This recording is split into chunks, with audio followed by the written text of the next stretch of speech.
Salve, salve pessoal que estuda literatura! Estamos aqui então para dar início a uma série de vídeos em um curso completo a respeito deste livro que é um fenômeno, esse livro chamado Quarto de Despejo. Sim, a história de uma mulher negra, periférica, favelada ali da favela do Canindé em São Paulo, que com muita dificuldade sustentava-se a si mesma e a sua prole de 3 filhos com o trabalho de catadora de papel. Essa mulher, semi-escolarizada, apenas com 2 séries de ensino primário, acabou, mesmo com todas essas dificuldades, tornando-se a escritora mais comercializada no Brasil de 1960. Sim, o livro dela, Quarto de Despejo, atingiu o topo dos mais vendidos em 1960, ultrapassando nomes como Jorge Amado, que era o nosso grande best-seller da época.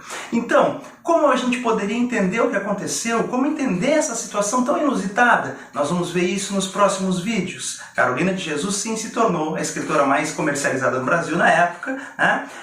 Passou por um período longo até de esquecimento nas últimas décadas, mas passou a ser resgatada recentemente. Aí a sua obra, a importância do seu texto, tá certo? Vejam que esse livro, sem dúvida, se tornou hoje o livro mais exigido nos vestibulares mais importantes do país. Vamos pegar algumas provas que já cobraram recentemente ou que ainda estão cobrando esse livro como leitura obrigatória e vamos perceber a importância mesmo do livro da Carolina nos vestibulares mais recentes. Vamos lá, Unicamp, URGS, UFSC, UEPG, UEM, Unicentro, ACAF, Pequeno Príncipe, só para citar algumas provas importantes que utilizam o Quarto de Despejo como leitura obrigatória para a prova de literatura. Ora, aí entra mais uma informação importante que a gente deve levar em conta. O livro é literatura? Deve ser considerado uma obra literária? Essa é uma pergunta que vem por alguns motivos. O primeiro deles é o fato de ser um diário, de ser um registro do cotidiano, certo? Mas o que importa não é exatamente o gênero textual, O que vai definir o texto como literário ou não é a função poética da linguagem, ou seja, o emprego de recursos de estilo no texto, tá certo?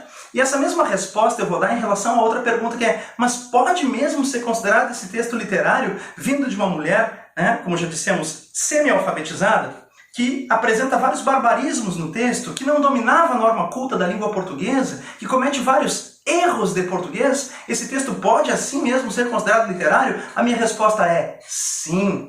Tanto que essas provas, todas que a gente citou, escolheram ele como leitura obrigatória.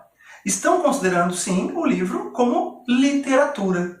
Nesse moderno entendimento de que literatura seja uma expressão artística, independentemente de se utilizar a norma culta ou não, literatura é a arte da palavra, então não importa o código que foi empregado, mas importa sim o uso de recursos de estilo, figuras de linguagem, metáforas, toda a sensibilidade poética da autora importa muito aqui para a gente definir esse texto sim como sendo literário, tá certo? Bom, uma coisa importante também aqui é sobre a recepção da obra. No momento em que ela foi publicada, o interesse das pessoas em geral era mais sociológico do que literário. Não se reconheceu de maneira geral o valor literário que o texto tinha lá em 1960, quando o livro foi publicado, certo? Não houve um reconhecimento a Carolina como uma escritora, como uma poetisa, como uma artista, mas houve um reconhecimento à história de vida dela, ao fato dela ser uma mulher lutadora, o registro da vida dela e quem sabe até, cruelmente falando, um pouco dessa curiosidade pelo aspecto exótico, pitoresco da figura que é uma catadora de papel que se aventura a escrever um livro. Então, a Carolina foi consumida por pessoas na época que tinham uma curiosidade, eu diria, sociológica sobre o texto. Hoje, atualmente, o interesse sobre o texto da Carolina, ele nas últimas décadas tem se tornado cada vez mais um interesse também pela artista, pela qualidade literária que a gente pode encontrar nas imagens que ela produziu, mesmo que não haja propriamente um domínio da norma culta. De fato, ela tinha muitos problemas em relação a isso, mas isso também confere personalidade ao seu texto, tá certo? Aliás, nós vamos observar que o texto vai trazer o registro original da Carolina, salvo algumas alterações, muito poucas que o editor do texto, Audálio Dantas, fez. Ele procurou manter a escrita original da Carolina, mas isso nós vamos também comentar nos próximos vídeos com mais atenção, com mais calma, tá certo? Mas enfim, pessoas, entendam aqui então que nós temos sim um texto que deve ser considerado literário. tá certo? Bom, adiante nós vamos comentar também sobre a questão do contexto de produção dessa obra. Vejam que nós estamos ali então no final dos anos 50, né? A escrita de Carolina, ela abarca um período que vai de 1955 a 1960. Ela começa a escrever seu diário em 1955, né? Escreve algum período ali, né, de algumas semanas de 55 e abandona esse trabalho para retomá-lo depois somente em 1958. Então vamos entender que a escrita da Carolina de 55 a 60 não se dá de maneira contínua e ininterrupta. Não, ela vai ter uma longa interrupção ali. Ela escreve em 55 e depois em 56 e 57 não há registro nenhum. É importante saber isso. Em 58 ela retoma a escrita e segue até o 1º de janeiro de 60, quando se encerra a obra. Aliás, muito interessante a ideia do encerramento num 1º de janeiro, certo? A gente vai comentar também sobre o significado disso também nos próximos vídeos. Bom, ainda vamos considerar que, se tratando de anos 50, final dos anos 50 aqui, nós estamos no contexto de Juscelino Kubitschek.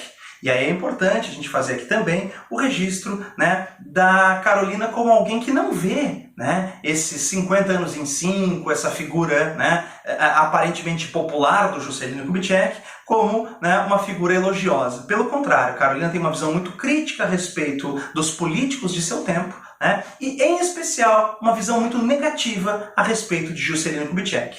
Também pudera, né, com todo esse processo, né, violento de crescimento econômico, né, ao mesmo tempo, não se pode dizer que esse crescimento tenha se dado de maneira equânime, né, e a gente sabe que a Carolina está naquela fatia enorme da população que não está sendo contemplada por esse crescimento, né, vivendo esse processo caótico de urbanização das grandes cidades. A gente percebe uma imensa massa sendo empurrada aqui para a periferia, e a Carolina viveu aqui então seus dias de angústia na favela do Canindé, às margens do rio Tietê, em São Paulo. Nessa situação de completa marginalidade, exclusão social, ela realmente não poderia ter uma visão muito positiva dos políticos de seu tempo. Não é? A visão, então, que ela tem é muito crítica e, em especial, negativa a respeito de Juscelino Kubitschek de Oliveira, tá certo? Bom, então, pessoal, a gente falou um pouquinho sobre o contexto de produção da obra, né, sobre como a Carolina se posiciona dentro desse contexto. Nos próximos vídeos a gente vai aprofundar um pouco mais, a gente vai conhecer mais sobre a história de Carolina